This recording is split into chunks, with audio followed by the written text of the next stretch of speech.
Welcome back to our science-based solutions for anxiety course. In this video, we're going to tackle a very common feeling lost. What can we do when we're just feeling that lack of direction, lack of motivation, and overall lost feeling? So thank you so much for joining us today. Thank you, Dr. Kirkendall, for being here.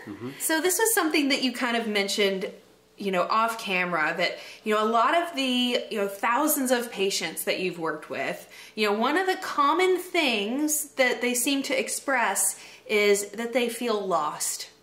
And while that feels a little vague, I can totally identify with that feeling. So how do you respond to that? What is the solution that you're able to provide for them? Sure. Well, you know how you've been driving around with your boyfriend and he's driving and you're like, honey, you're supposed to go left back here. And he's like, no, I know where I'm going. He's like, no, really, you should turn around. It's like you're going totally the wrong way, and you're going to continue to go the wrong way until he eventually says, you know what? I'm lost. I have to admit it, and we have the breakdown in the car, and it's like, okay. But the good news is when patients come in, and any of the clients I work with are realizing actually being lost is actually a good place if you have some guidance, because you can start to say, wow, I need to course correct here. It's you becoming more aware in your experience as a human that where I was going in the direction I was headed is no longer serving me. So that's actually a good thing. So we want to celebrate that. We don't want to fear like, oh my goodness, we need to be terrified of being lost. So the next step is then getting in and connecting in with the right type of practitioner or the right type of person that can help guide you. And so having an awareness and then starting to do some research on what is a great direction for you to start taking your power back in your hand is a really powerful thing. And for me on this journey this last year traveling around the world, it was really, really important that I sit with those feelings, because there was times where I had total breakdowns. I mean, it wasn't in a health issue, but I know that I was called in a very unusual way to go and follow my heart, in a way unusual for me as a doctor, thinking, okay, it's supposed to look a certain way. And I remember sitting there on the beach thinking, what have I done? Like I've given up the income, I've given up my life, I've sold all of my things. And the point is that you don't need to do this to become unlost, or you don't need to do this to take a new direction. But for me, it was a calling, right? And so just you could feel it. It was like it was time for me to go and to grow and expand. So I felt very lost. But deeper than lost is fear, right? And some people could say, well, this is how we fit this into the anxiety thing, because at the deep core of any anxiety, when I was struggling with severe anxiety, my sense of loss is, I don't know what's going on. And I go to the guy, the mechanic that's supposed to fix me when I break down, and the doctor says, yep, buddy, you're lost. We don't got anything for you. Here's something to make you feel a little more comfortable while being completely and totally lost. And so, and people just struggle, and so then we become hooked on Buspar and imipramine and Zoloft and all of these types of Xanax things like that are supposed to control our lost anxiety feeling, where step one is, okay, I'm a little bit lost. Step two is allow yourself to feel the feeling of that, which is a really powerful thing. And it seems so weird because we're not taught that way. We're taught that once I see the evidence in the outside world, then I know that I'll feel good on the inside. Then I know I'll feel complete, like I'm seeing the right practitioners and all the right things are happening, or I've got the house and the car and the thing that I've always wanted, then I'll feel good on the inside. But the reality is the more powerful way to do it is build from inside to out versus outside to in. So if you start to build on, okay, I feel lost, I'm going to allow myself to feel that stuff, and then you can start taking proper direction. Does that make sense? Yeah. So, well, and I know we've talked before about, I mean, certainly we can observe that in this, kind of modern society, there's a lot of emphasis on material possessions, and certainly from a marketing perspective, every brand out there wants you to think that their product or their this or their that is going to, resolve your life, make you more popular, get you more, women or whatever, whether it's a beer commercial or a car commercial or, so we're consumers in this world, and we're treated as such by the companies that seek to profit from that. And what that creates is a lot of people that are out, you know, searching for something, searching for that feeling of gratitude or, you know, just feeling complete, I guess you could say. And yeah, like you're saying, they're reaching for it in outside things and material possessions and that whole like kind of keeping up with the Joneses thing, where if you were, you know, more socially accepted, or you had the nicest car, or you're the nicest, you know, the highest rank of your occupation. But so many of those things just leave us feeling the same feelings that we were feeling before. Yeah, or worse.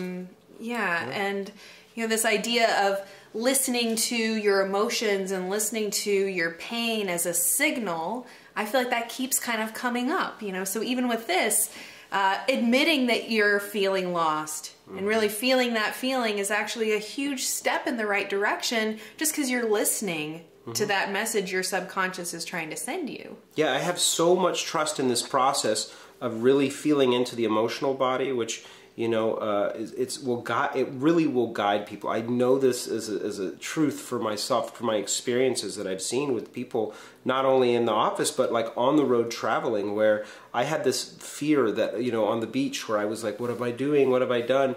And so the first step was, okay, I'm realizing I'm in a tailspin of emotion, right? Like Will Ferrell from The Anchorman, I'm in a glass cage of emotion. Sometimes it's so real, it just takes over you and you just want to scream and holler, and that's okay, you know, and just be really real yourself. Okay, I'm really in this thing.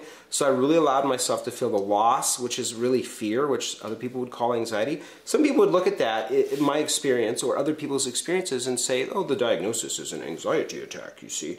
It's like, no, you're feeling feelings, you know?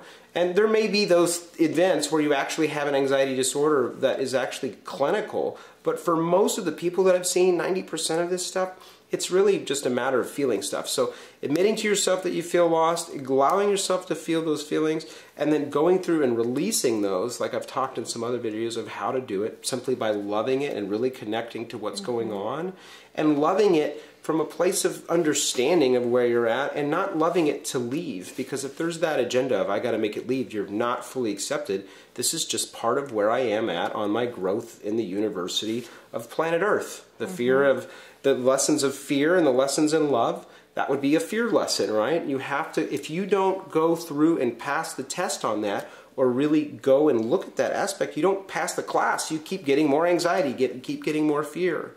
And so when I surrendered into that, then the next thing opened up, and my world, my experience actually shifted. And I remember one of the places I went this last year was to Iceland. And I remember arriving in Iceland and not knowing anything about the country or the expense of it and how vast and actually quite barren it is outside of the major cities. And so I get out there, the bus stops at the very last stop. I've got a 50-pound backpack on my back, you know, an Osprey backpack, and there's no cabs, there's no Ubers or any of these kind of Lyft kind of things, and I'm like, wow, I'm going to have to walk 30 miles to the next house, which is where I'm going to, and it's in a national park. I would have never found it. It just wouldn't have been possible. So I started to have this moment of like, oh my gosh. But I remember that I was out there for a reason. I remembered, okay, if I can trust that all of these things in the past, looking back in hindsight, it all works out, and I see that it's working out now in my life, that I can choose whether it's going to work out in the future or not. So I kind of gathered myself, and I walked into the last gas station I found along this road, this path in my life here. And this man, Armand, goes, Kieran, what are you doing here? And I was like, what are you doing? And he's like, I live here. This is Iceland. This is my country. And he's like, what are you doing in this country? And I had met this guy 3 years before in a really funky place in Florida. And he's like, what do you need, man? And I was like, I need a car. I've got to go 30 miles out here. And he's like, oh, there's no cars out here. He's like, there's no way to get out there.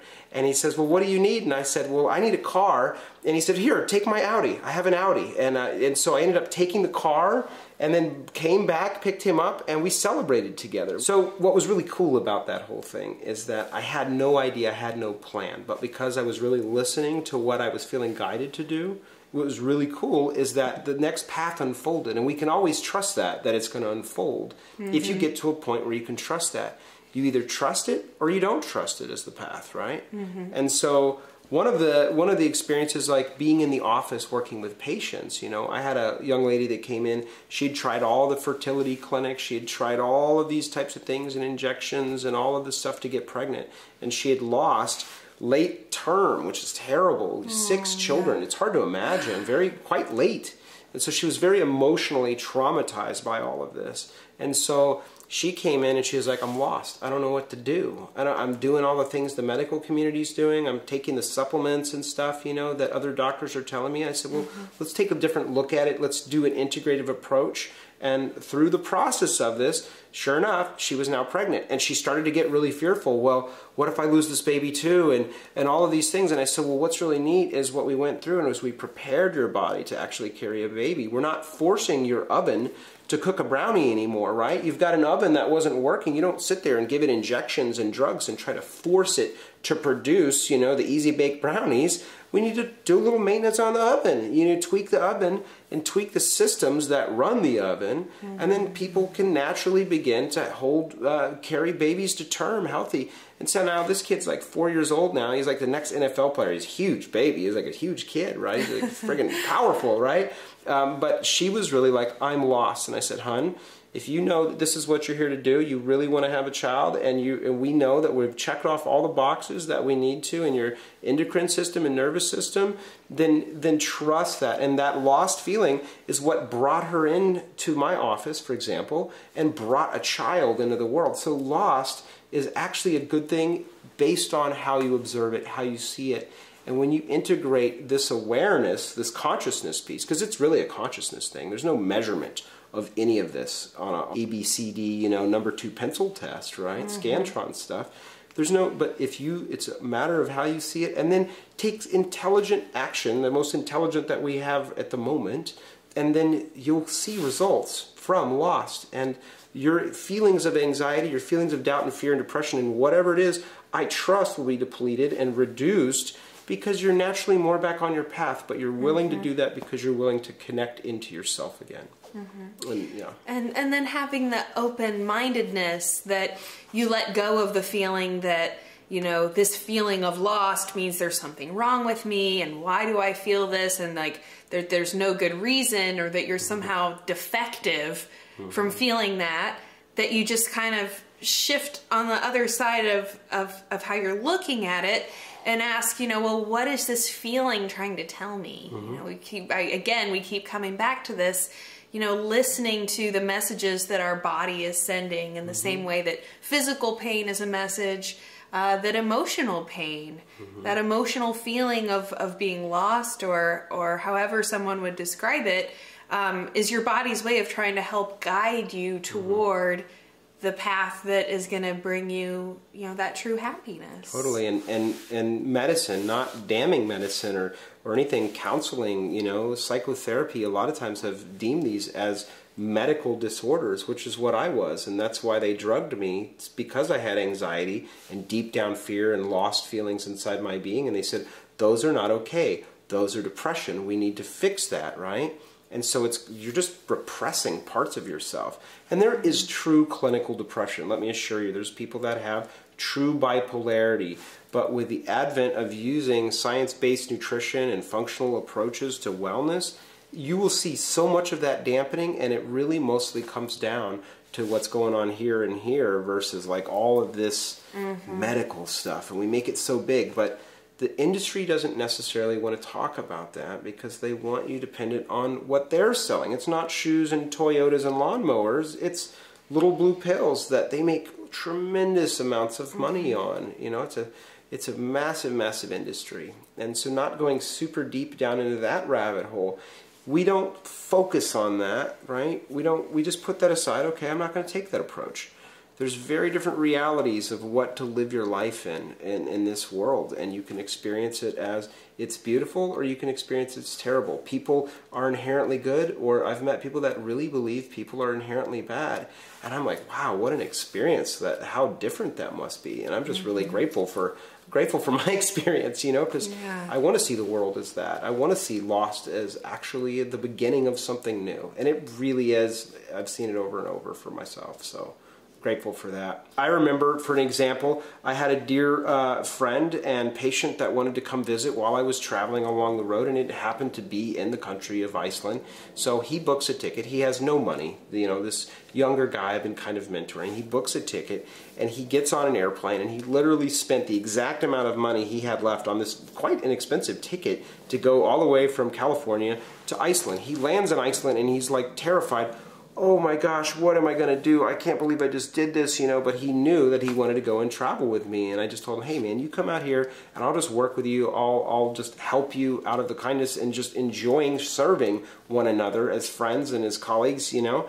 And he had this total emotional breakdown, but then he said, okay, I'm going to allow myself to feel, because he felt totally lost. He's like, I don't even have enough money for a ticket when he got to the airport to get to where I was in Reykjavik. So he goes outside with his backpack, puts a thumb up, and he says, okay, I'll hitchhike. He was determined, I'm going to get there. Well, this guy drives up, picks him up, and he says, hey, I'm going pretty far out to this location, but if you're okay with it, I'll just take you there, and then you figure out to go from where to go next. He drives him an hour and a half, 2 hours to this location. It's quite obscure. And this location is our dear friends that we met in Guatemala like 3 or 4 months before. And we were like, what are the odds of this, right? And so he had an amazing time, hung out with him. Then we connected, right? I had a car at that time. Finally was able to come and get him. And he was worried about the money. Well, somehow there was $1,000 that was deposited in his account. He didn't know where the money was coming from. He actually called all of his friends and family, called the bank. You know, is this real? Like, what's going on? And he was just determined, this is what I feel really called to do. And who knows where that comes from? I really don't know. But I know that when you're committed to going towards what your calling is, I really feel like whatever forces are behind the scenes, you know, whatever forces that you believe, it doesn't really matter to me, right? The age-old question. But they'll conspire to help you. And I saw that over and over and over this experience, over this journey. And I want to teach and tell people about this. It's not really teaching anything. This is age-old wisdom. It's nothing. But it's my experience, and I can share it, and people are like, wow. And they don't. This feels like something you would learn because you don't hear this ever. Because people are, man, I got to play it safe. I got to put the money in the SEP IRA. You know, now I got to do this, and you know, I got to, you know, like all these got to dos. But it's like, man, this is your life. No wonder why you feel lost, because you're doing all the things you don't want to do. You know, let's come back here. And I think that it's so fitting, you know, that your academy is called Life Empowered, because what really it is about feeling empowered to trust, feeling empowered to trust your intuition. You know, to share my own little, you know, experience of this, you know, rewind almost a decade now. I was working what I call a big girl job. I was a finance and administrative assistant. Ooh, sounds nice. Yes, it was intense. It was a lot of work. And I really, really enjoyed it for probably the first year and a half. And then it started feeling, you know, like the drudgery and all of this. And I had kind of a breakdown. And I was in this situation where I had a fantastic job. I had amazing benefits. I had the IRA and all these things that I didn't even know what they were. You know, and I was in this situation where it's like, wow, I got a really good thing going, but I was totally miserable. And I could feel that like rising, gurgling, like almost like, you know, maybe like heartburn in a way of feeling that like, I just like, I don't think I can do this anymore. And I ended up having to sit with myself and say, you know, Karina, you're not going to die of quitting your job. Some way, somehow, things are going to work out, but you need to leave this place. You need to leave this. You can always come back and get a big girl job later on, but like, this isn't working for you now.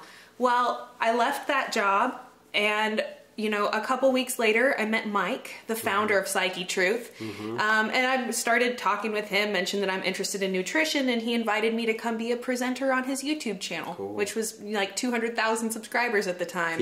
And there it was, and now I am doing this thing that I love, that I can never see myself stopping doing, and I never would have been here if I hadn't made that choice to go out on a limb and leave that incredibly posh, wonderful, safe position But you know, as you were sharing that story, I thought that was exactly like me leaving that job. And I really had to tell myself, I probably said it 100 times, Karina, you're not going to die of quitting your job. It's gonna work out. It's gonna be okay. And it totally did. And it worked out more amazingly than I ever could have imagined. Where I'm doing something that I just truly love, and I'm so grateful that I have the opportunity to be a part of Psyche Truth and Wellness Plus and all of the information that we've shared.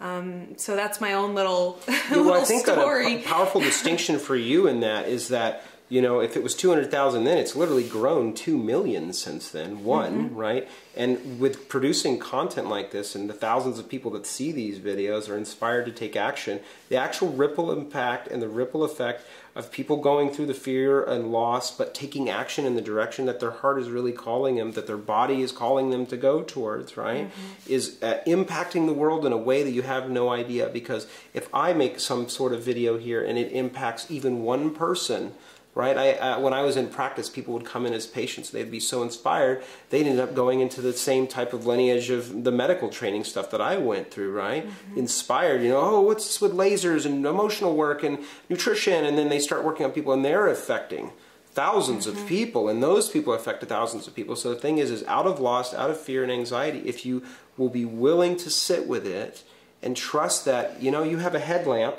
You're not going to see the whole path from here to Chicago walking in the dark, but you see the path right in front of you, and you know the earth is there, and you start to learn. We need to learn to actually become more and more connected to ourselves and to what we believe put us here and why we're here.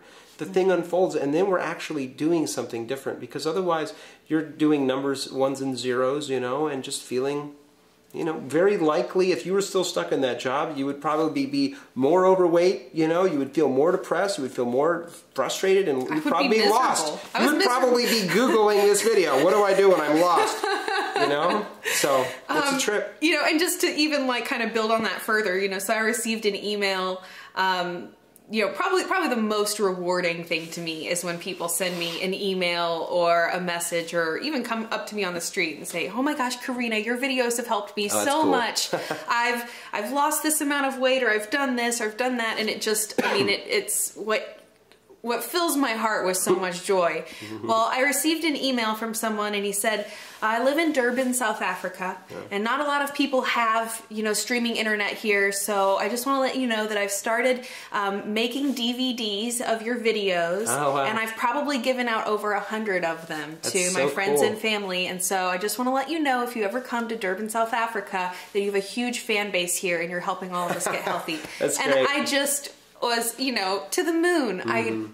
But it was a great example of how, you know, I went out on a limb, I made this big choice, I took this big risk, I found an incredible source of joy and happiness, and then that has domino affected, of course, all the people who comment, but then all the people out there who maybe like didn't ever comment or didn't ever email.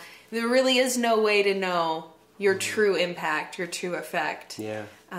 Celebrate your losses, celebrate the moments you feel lost, celebrate all of that stuff. The biggest health thing is people are struggling, they feel disempowered because the physical body breaks down, and then the emotional, mental thoughts start getting involved, and then that breaks down, right? And you start getting into this thing versus, you know, realizing you've come up against something like a wall, and it means that you to stay in the river, right? The river doesn't necessarily just plow over everything. It flows, you know, like Bruce Lee says, be like water. And you know, you put water in the cup and it fills the cup. You put it in the pitcher and it'll fill the pitcher. Be like water. Be gentle, you know, and be able to meld around. And in doing that, you affected Durban, South Africa, you know, like what Which I never could have never even know where that is, imagined. actually. So that's really cool. And that's the beauty. That's the beauty in the breakdown. It's the beauty in loss. And it's all in a matter of how you see it. And then once you're able to do that, working with the body's physiology and all the functional stuff and nutrition and all of the blood testing, then we really have a complete health picture, you know, and you can add to that. There's so much more, right? So cool. Right. I love that whole thing. We'll get into that sometime, but like then you can add to that, and like people are inspired, empowered, you know, and it changes people. One other quick story of a woman that came into my practice a couple years ago now, a beautiful soul, ended up being just someone I just care so much for. She came in and she, actually when I told her a year and 5 months ago, hey, I'm going to go travel. I feel this has been awesome. It's been a decade. It's been all these clients I've seen. But I feel like there's something else beyond this for me, and I'm terrified. I don't know what that is, but I'm going to go. I'm sorry, and she said, oh, I'm very happy, for you. I'm sad to see you go, but I'm happy for you, She gave me a big blessing and a hug, and she says, do you remember how I was when I first came in this office 2.5, 3 years ago, or what it was? And I was like, no, I really don't. She goes, I was blind in my left eye. My left side of my body was paralyzed. I had been told that I have MS, and that she had a type of different, really major thing going on. We have to get in for the point of this video. But she said, I was stuck in a wheelchair, I was suicidal, and I was desperate, and I didn't know where I was going to go. And you were like the last doctor I was headed to before I decided that I wasn't going to live any longer. I just didn't want to live. It was too much of a burden on my family and the people in my community. And so I came in here, and you said, well, here's the beauty in the breakdown. And you started to teach me these things, and we started to go through and nutritionally rebuild and clear my body out of the things that were blocking me. You found the biggest rocks in the backpack, you took those out, and I started to float again and again. Because the natural way of both our mind and our emotions and our physical being is to be like a cork that floats. It just naturally, if you don't pull it down with, whatever it is, donuts and alcohol and a bad job, it floats. You're just like a baby. The baby doesn't hate its job. It doesn't drink. It doesn't smoke cigarettes. It's just like being a baby. It's a ball of joy, And so after that, I got all that stuff off, and it floated me to the top, and now I'm doing a lot of work empowering women in my local community, Hispanic community, that doesn't really have a lot of this stuff. So she was like, thank you for that. And I'm not saying that for me, I'm saying it for all the people listening and for yourself, because you don't really realize the impact you can make when you just start to shift a little bit. And the media is not going to pump you full of that, Our leadership in our world is not going to. It's really the best of times on this planet, but the way it's being presented, it's the worst, so they keep us buying. So turn that stuff off more and more. Do the things that are going to inspire you, uplift you. And this is how we'll change the planet, one by one by one, improving ourselves and our bodies, improving our consciousness, and lifting other people up. Yeah. Well, I'm feeling super empowered after this little talk. I want to thank you. I want to thank you so much for sharing this with us, and I can't wait to sit down with you again and keep exploring all these wonderful solutions. Right. Thank you. And thank you so much for joining us. I hope that you are feeling uplifted and empowered, and I hope that you have a beautiful, beautiful rest of your day. I look forward to seeing you in the next video. Thank you again for watching.